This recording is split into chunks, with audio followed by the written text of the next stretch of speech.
Tá certo, Barbieri, boa noite. Diego Pérez aqui da 102 FM, estamos ao vivo, tanto em frequência modulada na rádio, quanto também no YouTube, no Facebook. O que acontece com o Red Bull Bragantino em casa, Barbieri, ou é coincidência esses 4 empates em 5 jogos, 7 pontos em 22 disputados no estádio Nabi Abichedi, menos da metade dos pontos conquistados fora de casa? E se me permite uma segunda pergunta aí na avaliação do jogo em si, hoje pegou um pouco o fato desse meio-campo inédito, com o Ramires e o Praxedes, para o Braga não ter criado muito na partida, um pouco de falta de entrosamento? Bom, boa noite, Diego, boa noite a todos os ouvintes aí da 102. Não sei a razão desse histórico em casa, evidentemente se a gente soubesse já teria tentado atacar o problema, mas é uma coisa que realmente a gente tem que solucionar. Eu não vou falar dos outros jogos, porque a gente já falou outras oportunidades, mas eu acho que no jogo de hoje, em especial, a gente mais uma vez não conseguiu imprimir o ritmo e a intensidade que são característicos, embora a gente tenha conseguido sair na frente, não foi capaz de sustentar, né? Esse resultado. Teve algumas outras boas oportunidades, a gente não foi eficiente para colocar a bola para dentro, e no final a verdade é que o jogo ficou até mais perigoso para nós, no sentido de que talvez tivesse um pouco mais de tempo, eles estavam mais em cima, embora eu ache até que dentro do critério do árbitro os acréscimos foram excessivos. Em relação ao meio-campo inédito, eu acho que sim, acho que é possível. Essa falta de entrosamento, sem dúvida nenhuma, atrapalha ou, vamos dizer, condiciona de alguma maneira, né? São jogadores que não tinham atuado juntos assim, tanto é que num primeiro momento a gente começa com o Ramires um pouquinho mais à frente, porque ele já tinha feito essa função em outras oportunidades, depois a gente inverte, coloca o Praxedes um pouco mais à frente, porque o Ramires tinha um melhor entendimento do funcionamento junto com o Raul. Mas o fato é que, infelizmente, a gente não conseguiu o resultado que desejava, e agora é olhar para frente e pensar no Atlético Paranaense fora de casa. Maurício, boa noite, Sérgio Loredo, da equipe Futebol Total Nova Norte FM. E a minha pergunta é a seguinte, né? Porque é perfeito e natural a gente ver o torcedor e a própria pergunta do Diego, né? O que acontece em casa, não ganhar. Porque o time está na liderança, muitas vitórias, invicto, então desperta isso, né? Mas principalmente o torcedor é paixão, né? E a gente precisa ver, a gente vê aqui, o torcedor, o Barbieri demora muito para mexer. O time estava ganhando de 1-0, se acaba 1-0 e você não mexeu, o torcedor não vai falar que você demora. Você foi mexer depois que empatou. E quando coloca o Léo Realpe, foi visível, né? Com aquele monte de atacante que tinha o Cuiabá, de repente o Cuiabá podia até virar. Então, né, foi feito. Agora, o problema é porque o Bragantino é líder, deixa mal acostumado todo mundo. Eu já vi esse filme aqui em Bragança, Barbieri, em 2019 na Série B. E o campeonato do Bragantino, para o torcedor entender, não é de liderança e de título. Hoje nós temos 7 pontos de vantagem, brigando por Libertadores da América, para o Santos. Talvez esse seja o nosso campeonato, para o torcedor começar a entender. Eu quero o Bragantino campeão, quero o invicto e tudo, mas às vezes, né, sobe muito. Como que você vê essa situação? É o peso da bela campanha do trabalho que vocês fazem quando não consegue vencer daí em casa novamente? Bom, boa noite, Loredo. Mais uma vez eu quero te agradecer a lucidez da análise, porque ela já me ajuda bastante. E primeiro eu concordo, eu acho assim, eu entendo a emoção do torcedor em relação à demora das trocas. É engraçado porque na última partida vocês mesmo enalteceram as trocas, me deram outro troféu da partida e aí eu fiz as trocas as melhores do mundo, né? E aí hoje, como o resultado não vem, elas foram, sei lá, erradas ou demoraram, enfim. Eu entendo, respeito a avaliação de cada um, mas eu acho que não foi por conta disso. Eu acho que a expectativa, se a gente fosse colocar antes do campeonato, ela não seria essa. Então eu continuo achando que a gente está fazendo uma campanha incrível dentro das nossas possibilidades. A gente quer com certeza se manter por o maior tempo possível no topo ou próximo do topo. Nesse sentido, eu estou de acordo com você. A gente ainda tem uma boa margem aí dentro dessa zona de Libertadores. E a gente vai fazer o possível para se manter e está trabalhando nesse sentido. A gente tinha, e teve até durante a partida com a saída do Raul também, que mexer bastante na equipe. E uma hora o preço chega disso, de trocar, de mexer, enfim. Os jogadores se conhecerem, se ajustarem. Eu acho que inclusive no gol deles faltou um pouquinho de um ajuste nosso ali. E você tem toda a razão, eu tive que mexer porque no final do jogo eles estavam mais próximos, estavam mais rondando a nossa área do que a gente conseguindo criar oportunidades de fazer o gol. Então a gente continua com os pés no chão, volto a dizer, a gente continua fazendo uma excelente campanha, não estamos satisfeitos com esse resultado, a gente gostaria e queria a vitória, tentou buscar nesse sentido, mas tem coisas que a gente tem que ajustar sem dúvida nenhuma. E agora é olhar para o Atlético Paranaense e pensar dessa forma, o que a gente consegue fora de casa. Eu até para responder isso de uma vez por todas, não acho que o fator casa esteja pesando, pelo contrário, porque a gente sempre teve um rendimento muito bom em casa.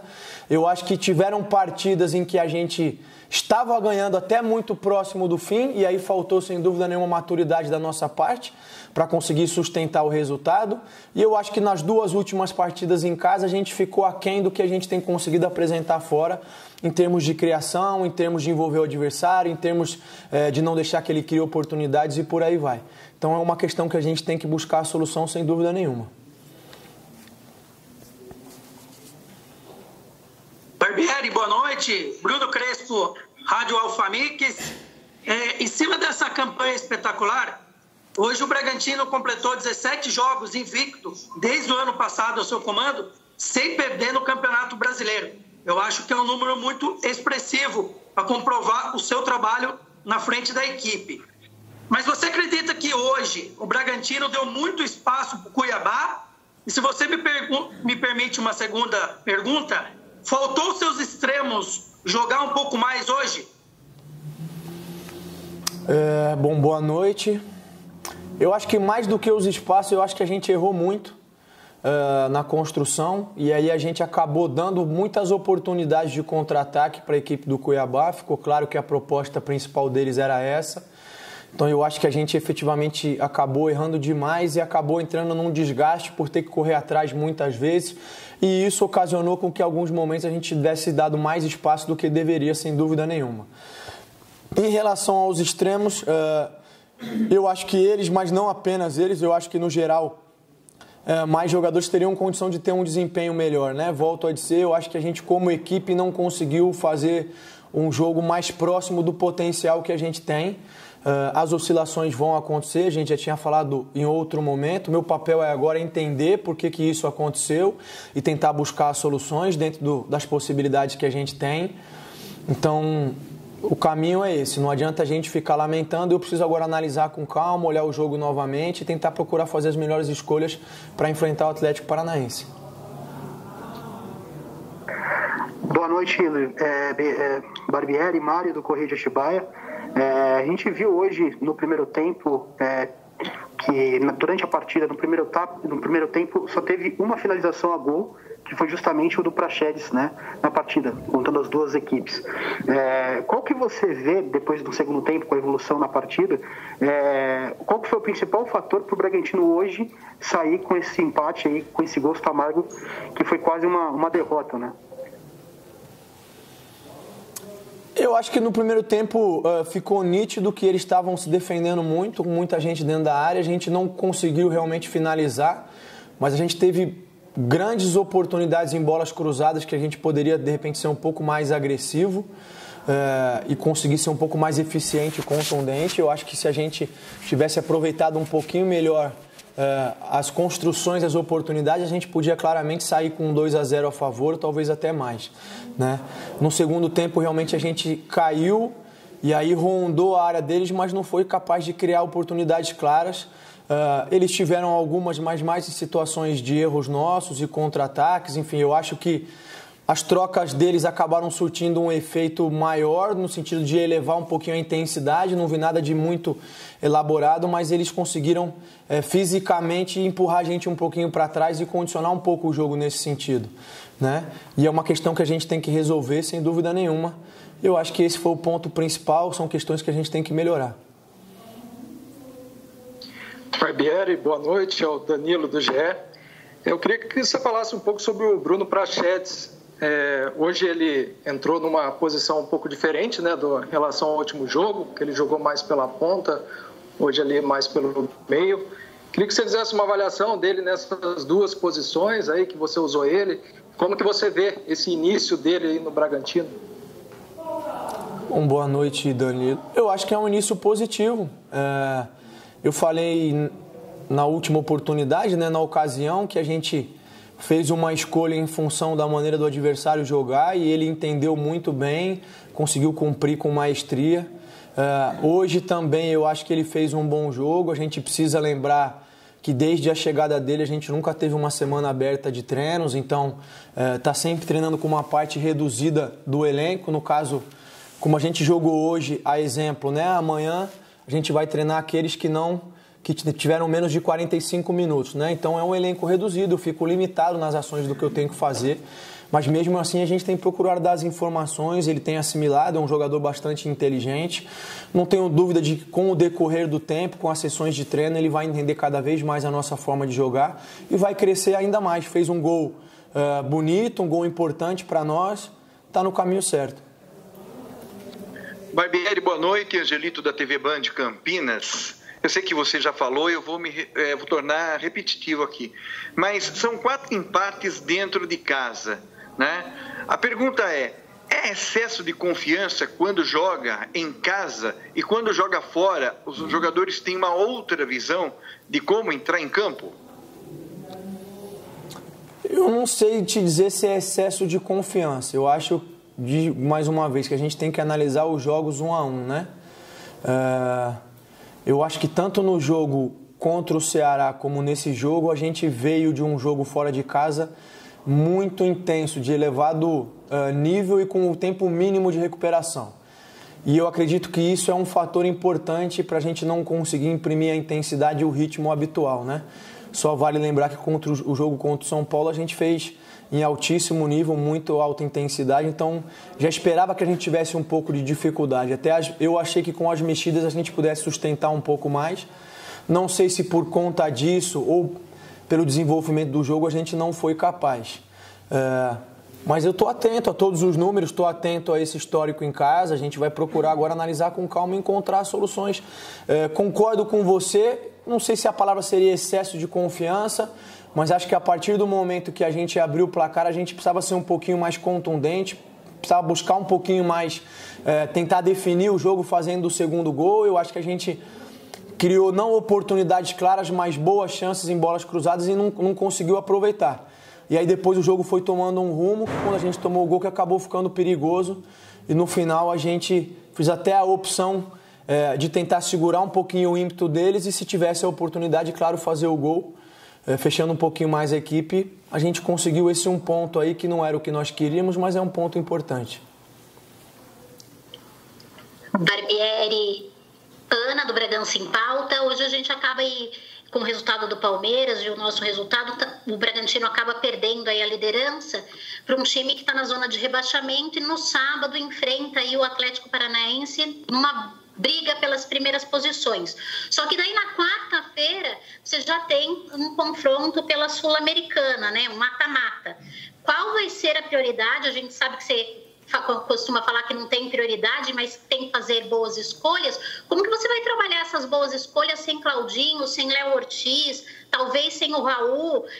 Já tem alguma posição sobre o Coelho e o Hurtado também? Bom, boa noite. Vou começar pelo Coelho e pelo Hurtado.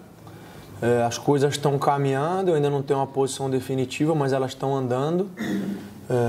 A expectativa é de poder contar com eles o quanto antes, assim que possível. Em relação às escolhas, eu acho que na sua própria pergunta já direciona a resposta, né?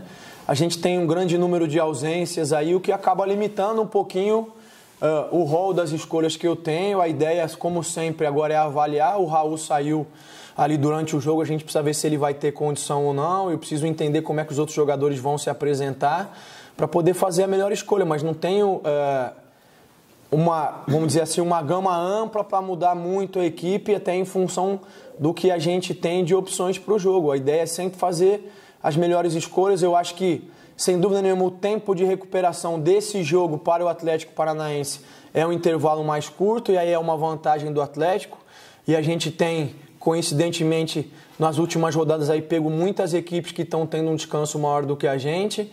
Isso acaba fazendo diferença em um dado momento, mas depois a gente consegue ter um respiro maior para o jogo da Sul-Americana. Então vou analisar com calma e procurar sempre colocar a melhor equipe, tendo o critério de ter o equilíbrio para as duas situações. Barbieri, Eberson, boa noite. Queria voltar ao sistema de defesa. Você não tem o Léo, que está na seleção. Domingo tem final de Copa América, ainda complementando em cima do que a Ana falou. Qual a sua avaliação do sistema de defesa? Porque a gente nota uma regularidade muito alta do Fabrício Bruno, do Natan, próprio Edmar também. E sentimos que o Everton, principalmente no segundo tempo, acabou sentindo, me parece, assim, na sua movimentação, um pouco a parte física. Você não teve o Rafael e você não teve o Aderlan. Essa questão da lateral é algo que te preocupa, já pensando nessa sequência? E você tem a confirmação, se nada ocorrer, com problema de lesão, alguma coisa nesse sentido, de que o Léo Ortiz viaja para a Sul-Americana no meio de semana que vem? Bom, primeiro em relação ao Everton, eu preciso ver como ele vai se apresentar, né? Porque é um jogador que há muito tempo não jogava 90 minutos. E aí, claro, sem dúvida, se ele se apresentar numa condição que não é favorável, passa a me preocupar um pouco. Esse é um ponto. Mas para responder isso efetivamente, eu tenho que ver como que ele vai se apresentar. Em relação ao Ortiz, sim, seguramente ele viaja. Acredito que a gente possa contar com ele, não tendo nenhum imprevisto, nada de última hora aí, que a gente vai poder contar com ele, que ele vai poder estar à disposição para nos ajudar nesse jogo lá no Equador.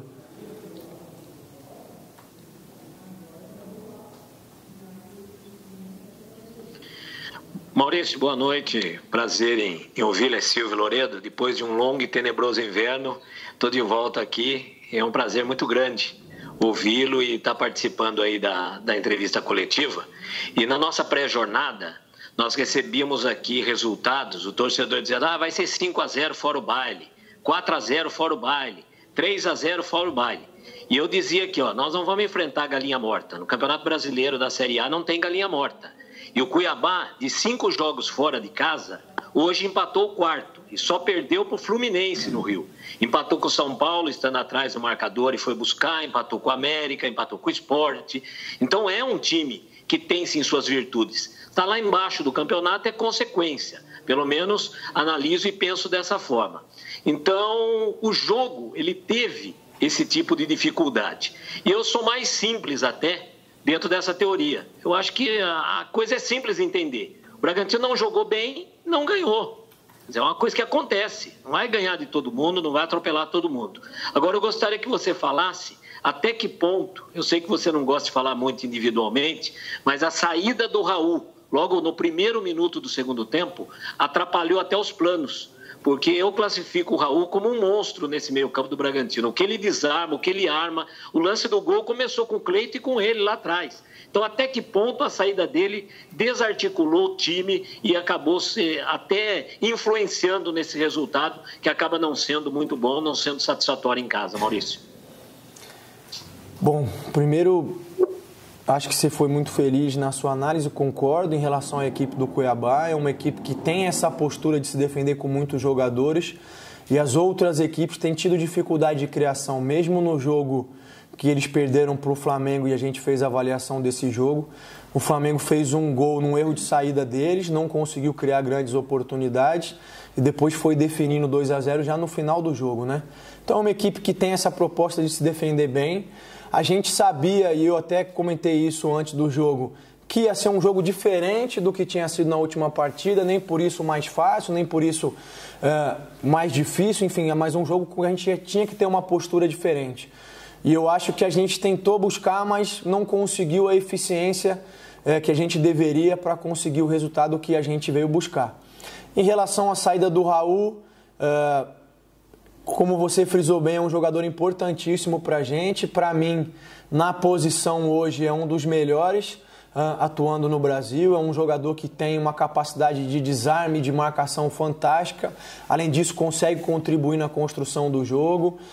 Sem dúvida, a saída dele foi inesperada, a gente não esperava. Isso condiciona um pouquinho, porque eu tenho que fazer uma troca em função de lesão. Esse nunca é o cenário ideal, né? O cenário ideal é que a gente possa fazer por desgaste ou até por uma opção tática. E aí, quando você tem que fazer assim por uma opção de lesão, acaba condicionando um pouquinho, acaba até influenciando, de repente, em futuras trocas. Então, agora a gente tem que ajustar, tem que trabalhar, vamos ver como é que ele se apresenta, mas eu acho que a lesão dele, sem dúvida, nos atrapalhou um pouco, sim. Não vou jogar o resultado na conta disso, seria leviano da minha parte, até porque o Jadson entrou, gostei, entrou bem, já teve bem em outras oportunidades, é um menino de muito potencial, tenho certeza que vai nos ajudar bastante. Agora a gente tem que ver como é que o Raul vai estar para sábado ou para quarta-feira. É um momento delicado e tem que conversar muito com os atletas. A gente percebeu aí que contra o Ceará, o Bragantino não deu aquele rendimento que você vem esperando. Contra o São Paulo, no primeiro tempo, não teve aquela intensidade. No segundo tempo, sim, o time melhorou. Hoje, o time conseguiu mais um empate. A pergunta é o seguinte, vai ter que ter muita conversa extra-campo, porque você tem 2 compromissos, um sábado para tentar buscar a liderança novamente e o outro no meio da semana, que é a Sul-Americana. Além do treino, a conversa extra-campo neste momento é muito importante para que os atletas comecem a entender o formato daquilo que você quer? Olha, na verdade, com esse intervalo de jogos tem muito mais conversa do que treinamento efetivo. Essa é a grande realidade. E a gente tem procurado ajustar as coisas, às vezes através do vídeo, às vezes só posicionando no campo, mas eu não tenho condições de fazer um treinamento extensivo, enfim, que envolva a parte física, porque a gente está sempre recuperando. Amanhã eles não têm a menor condição de fazer nada, né? São 24 horas do jogo. 48 horas do jogo é o tempo mínimo, que é quando a gente, enfim, na verdade nós vamos treinar até acho que de manhã, então eu não vou nem ter 48 horas quando fizer o treinamento para o Atlético Paranaense para a gente poder viajar. Então é difícil você ajustar as coisas. A gente tem conversado, mas a conversa ela não resolve questões da ciência, da fisiologia, que é o intervalo curto de tempo, que é o desgaste dos jogadores, que é a temporada como ela é, né, nessa situação de pandemia, da gente não ter tido férias, da gente não ter conseguido dar o descanso a eles. São situações, e eu me sinto muito confortável de falar isso nesse momento, porque elas não são justificativas para o resultado, mas eu venho pontuando e venho alertando para essa situação há um bom tempo. É uma situação inédita. Eu não me lembro de no Brasil ter acontecido isso em algum outro momento, de você emendar uma temporada na outra, de você não ter um período de recuperação ou de descanso. E isso, efetivamente, uma hora a conta vai chegar. Chegou agora? Não sei dizer, né? Eu acho que essa oscilação é natural em função de tudo isso que eu te falei.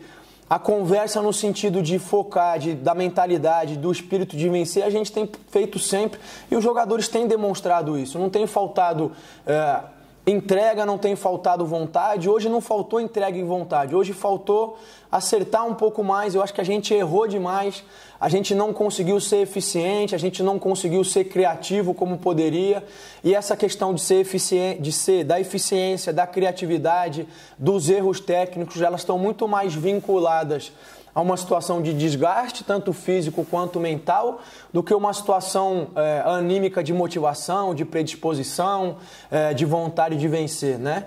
Então são coisas que a gente está atento, tem procurado solucionar, mas chega um momento em que a realidade é como ela é e eu preciso me adequar a como ela é. E Diego Pérez, de novo, da 102 FM. Queria que você falasse um pouco da função onde o Claudinho joga dentro de campo para as próximas partidas. É claro que a 102 FM tem a sua opinião com seus comentaristas, mas é legal ouvir a análise do técnico na entrevista coletiva sobre o que muda em características de jogo, por exemplo, com o Praxedes jogando nessa função, como foi hoje, e com o Ramires, que já fez isso em algumas oportunidades com a volta do Lucas Evangelista. E se você já tem em mente algo nesse sentido para a partida contra o Atlético e também contra o Del Valle? Olha, o Claudinho é um jogador sem igual hoje, para mim, no Campeonato Brasileiro. Então eu não acho que tenha outro jogador com a mesma característica. Eu acho que tem alguns jogadores com características parecidas e os únicos que me vêm à cabeça nesse momento seriam, de repente, o Arrascaeta e o Everton Ribeiro. Não acho que existam outros jogadores com características semelhantes. Então é evidente que a ausência dele tem um peso, principalmente em relação à criatividade, em relação